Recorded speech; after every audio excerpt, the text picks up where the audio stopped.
Remember the days when cash was king? Well, those days are long gone. Today's financial landscape is obviously based on credit. Credit to purchase, own, or lease anything, as well as meet financial obligations.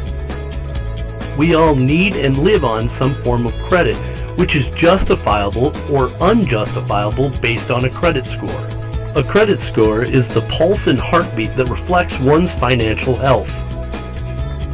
So let's talk bottom line here.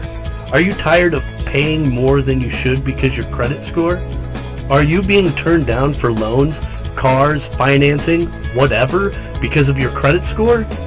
Is your credit score a ball and chain which is keeping you down with more limitations and fewer options? Listen, my friend, wouldn't you rather have the confidence, pride, and advantages that an improved credit score can give you?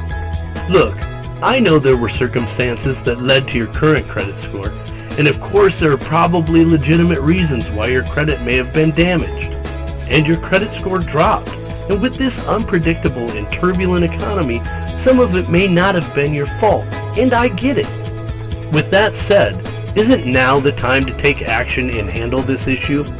Shouldn't it be a priority to restore your score and get back on the road to better financial health and a brighter future? The hardest step is always the first one. Decide to take it and get started today.